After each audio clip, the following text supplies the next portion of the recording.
మన ముఖ్యంగా తెలుగు ప్రేక్షకులందరికీ నా ఉదయపూర్వక నమస్కారాలు.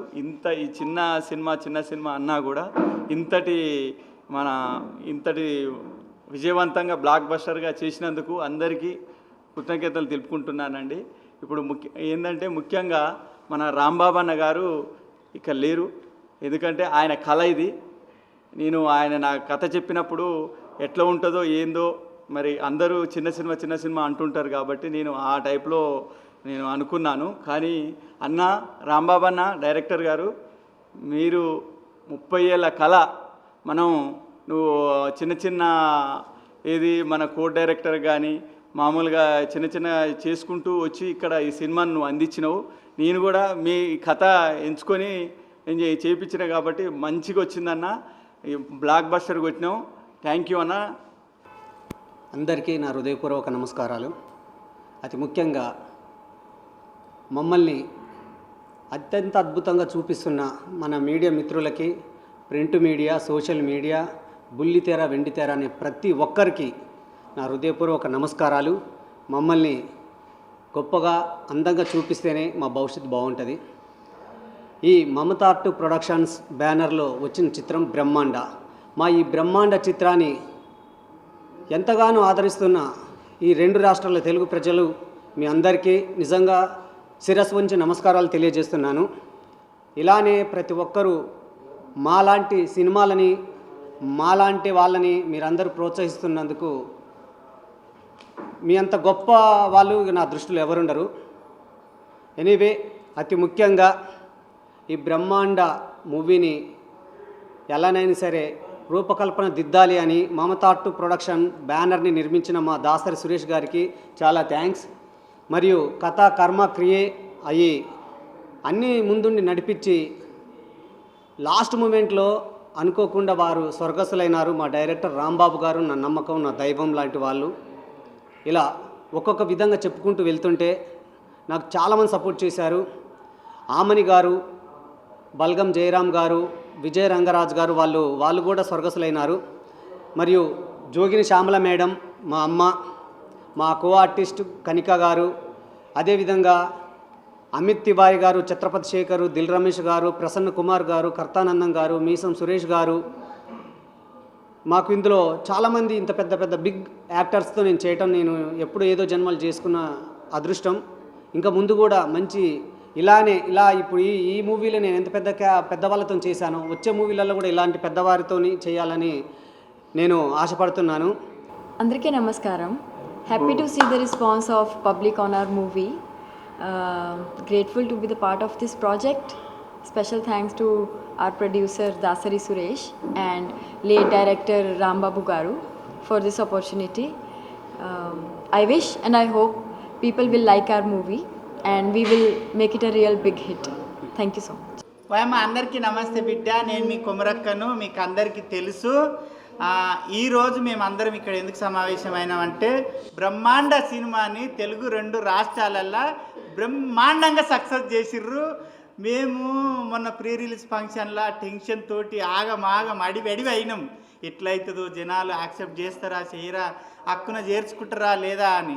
ఎందుకంటే కొంతమంది సీనియర్స్ ఉన్న జర కొత్తోళ్ళ మీద కథనే హీరో అనుకొని మేము ఎవ్వరం హీరోలం కాదు. దాంట్లో అందరు పాత్రికేయులు మాత్రమే కథనే హీరో. కథను నమ్ముకొని మన దాసరి సురేష్ అన్న ప్రొడ్యూస్ చేసిండు. నిజంగానే కథను నమ్మి మీ ముందుకు వస్తే మీరు హక్కున చేర్చుకుంటారని బ్రహ్మాండ సినిమాతో మాకు నిరూపించారు బిడ్డ. ఎందుకంటే నా జీవితంలో కొమరక్క 70 mm కనబడి గంత పర్ఫార్మెన్స్ చేస్తుందని నేను అనుకోలే. ఆ పుణ్యం రాంబాబు గారిది. సార్ మీరు ఎక్కడున్నారో కానీ మీ ఆశీర్వాదం మాకు ఎప్పుడు ఉండాలి. అంత గ్రాండ్ సక్సెస్ చేసిర్రు. ముందుగా మా ప్రొడ్యూసర్ గారికి, హీరో గారికి, ఇక్కడికి ఇచ్చేసిన ప్రతి ఒక్కరికి అండ్ ప్రింట్ అండ్ మీడియాకి ధన్యవాదాలు తెలియజేసుకుంటున్నాను. అండ్ కంగ్రాచులేషన్ కూడా మా హీరో గారికి అండ్ హీరోయిన్కి అండ్ మా ప్రొడ్యూసర్ గారికి. అండ్ అలాగే మా డైరెక్టర్ గారి ఆత్మకు కూడా శాంతి కలగాలని అండ్ మా డైరెక్టర్ గారు కూడా ఇక్కడెక్కడో ఉండి చూస్తున్నాడని కూడా అనుకుంటున్నాను. ఎందుకంటే ఇంత కష్టపడిన దానికి ప్రతిఫలం ఇప్పుడు వచ్చింది. సో ముందుగా అందరికీ థ్యాంక్స్ అండి. ప్రేక్షక దేవుళ్ళే మాకు ఇంతవరకు తీసుకొచ్చారు. అండ్ ఇంకోటి, ముఖ్యంగా నేను ఆంధ్రప్రదేశ్లోని రాజమండ్రి అనకాపల్లిలో నా మిత్రులందరికీ ధన్యవాదాలు తెలియజేస్తున్నాను. ఎందుకంటే నా కోసం అని చెప్పి నిన్న రాజమండ్రిలో చాలామంది వెళ్ళి సినిమా చూడడం జరిగింది, ఫోన్ చేయడం జరిగింది. రాము గారు అయితే ఏంటి, అలాగే అనకాపల్లిలో సునీల్ గారు, వాళ్ళందరూ. సో ప్రతి ఒక్కరికి ధన్యవాదాలండి సినిమా చూసినందుకు. అండ్ చూస్తున్నారు కూడా, ఇంకా చూడాలి. అండ్ మా సినిమా కూడా ఇంత పెద్ద డివోషనల్ బ్లాక్ బాస్టర్ చేసినందుకు కూడా బ్రహ్మాండ హిట్ ఇచ్చినందుకు అందరికీ ధన్యవాదాలు తెలియజేసుకుంటున్నాను. నా పేరు కార్తిక్, కాసుల కార్తిక్. అందరు సైకో కార్తిక్ అని కూడా అంటారు ఈ మధ్య. సో అదే రోజు యాక్చువల్లీ రిలీజ్ ఈవెంట్ రోజు చెప్పాను ఖచ్చితంగా సక్సెస్ మీట్లో మాట్లాడతామని చెప్పేసి. So present success devotional block buster hit అయిపోయింది మూవీ. అది మామూలు కాదు యాక్చువల్లీ. ఆడియన్స్ ఏ రకంగా రిసీవ్ చేసుకుంటారేమో అనుకున్నా కానీ ఇంత బ్లాక్ బస్టర్స్ అని అసలు ఎక్స్పెక్ట్ చేయలేదు. Really thank you so much for the Telangana people and Andhra పీపుల్కి. సో దీంట్లో మెయిన్ ఈ సక్సెస్ వెనుక ఉన్న మొదటి కష్టం ఏంటంటే రాంబాబు గారు. ఆయన విజన్ కానీ ఆయన చేసిన పని విధానం కానీ ఆయన ఎంచుకున్న స్టోరీ కానీ అదంతా ఇంత హైప్ వస్తుందని తను కూడా ఆలోచించలేదు. యాక్చువల్లీ తను కూడా అనుకోలేదు ఇంత హైప్ వస్తుందని చెప్పేసి.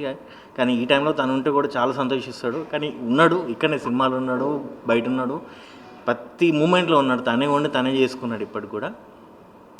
So next thank you sir, thank you, congratulations and thank you sir. Suresh garu blockbuster first cinema blockbuster కొట్టారు and thank you Bunny, congratulations. First movie devotional blockbuster range అంటే మామూలు విషయం కాదు. అది ఒక తెలుగు ఇండస్ట్రీలో ఇది ఒక కొత్త చరిత్ర. నిజంగా చెప్పాలంటే ఒక అమ్మోరు కానీ, ఒక కాంతార కానీ, ఒక ఈ రేంజ్లో అంటున్నారు. ఒక్కొక్కరు ఫోన్ చేసి ఎక్సలెంట్ ఉందండి, అసలు తెలంగాణ కల్చరు అసలు ఇంత బాగా చూపిస్తారా, అసలు ఇంత ఒగ్గు కల్చర్ అనేది ఇంత బాగుంటుందా అనేది ఎవరు కూడా ఎక్స్పెక్ట్ చేయలేదు. ఇంకోటి ఏంటంటే నేను ఫస్ట్ నుంచి చెప్పుకుంటూ వస్తున్నాను, తెలంగాణ అని కాదండి, ఆల్ ఓవర్ ఇండియా మొత్తంలో ఇది ఫస్ట్ ఫిలిం. ఒగ్గు కథ పైన ఇది ఫస్ట్ ఫిలిం అండి. ఎప్పుడు కూడా ఎక్కడ కూడా మనకి చరిత్ర చూసుకుంటే ఎక్కడ రాలేదు యాక్చువల్లీ, ఇది ఫస్ట్ ఫిలిము. సో రియల్గా అందరికీ చాలా థ్యాంక్స్. ఈ సినిమా చేయడానికి కారణం ఏంటంటే ఒగ్గు కళాకారులు అండ్ నా ఫేవరెట్స్ మా మల్లన్న స్వామి, ఆయన గురించి ఈ సినిమా చేశాను. అంటే నాకు స్టోరీ చెప్పారు, ఇట్లా ఉంటుంది, ఒగ్గు కళల నేపథ్యంలో ఉంటుంది, ఒగ్గు కళాకారుల నేపథ్యంలో ఉంటుంది. అంటే ఇంకా మీకు తెలుసు అందరికీ, నేను చిన్నప్పటి నుంచి నా ఆట పాట ఒగ్గోళ్ళు లేనిది మేము లేని ఒగ్గోళ్ళు లేరు. అంటే శివశక్తులు ఒగ్గోళ్ళు కలిసి రెండు చేతులు కలిస్తేనే సప్పట్లు అవుతాయి అన్నట్టు మేము ఎప్పటి నుంచో ఉంటాము. దానికి వాళ్ళకి ఈ వంతుగా నేను కూడా నా కాంట్రిబ్యూషన్ ఇచ్చినట్టుంటుంది, వాళ్ళతో ఉన్న నా అవినాభావ సంబంధాన్ని ఇందులో చూపించినట్టుంటుంది. నేను చెయ్యాలి, ఎందుకంటే ఒగ్గు కళాకారులు అందరూ నన్ను ఆడపడుచుగా భావిస్తారు. కాబట్టి వాళ్ళకి నేను ఈ సినిమా ఖచ్చితంగా చెయ్యాలి అని అనుకొని చేశాను. ఈరోజు కేవలం నేను ఇక్కడికి వచ్చింది కూడా సక్సెస్ మీట్. నేను ఉన్నది ఒక సాంగ్లో మాత్రమే. బట్ నేను ఎందుకు వచ్చానంటే ఒక సినిమాని ఆదరించి ఒక ఒగ్గు కళల మీద సినిమా తీయడం అని అంటే వాళ్ళు బ్రతకాలి, వాళ్ళ లైఫ్, ఎంతమంది టెక్నీషియన్స్ పనిచేశారు, ప్రొడ్యూసర్ గారు డబ్బులు పెట్టారు. కాబట్టి ఆయన బయటికి రావాలంటే ఖచ్చితంగా మనం మాట్లాడాలి. మన తెలంగాణ కల్చర్ని రిప్రజెంట్ చేశారు కాబట్టి ఆయనకు సపోర్ట్ చేయాలి. నేను ముఖ్యంగా గవర్నమెంట్ని కూడా కోరుకుంటున్నది ఏంటంటే ఇలాంటి సినిమాలకు మీరు సబ్సిడీస్ లాంటివి ఇచ్చి ఇలాంటి సినిమాలను ప్రోత్సహిస్తే చాలా చాలా బాగుంటుంది. థియేటర్స్ విషయంలో కానీ థియేటర్స్ పెంచాలి అండ్ గవర్నమెంట్ కొన్ని సబ్సిడీస్ పెట్టాలి ఇలాంటి సినిమాలు.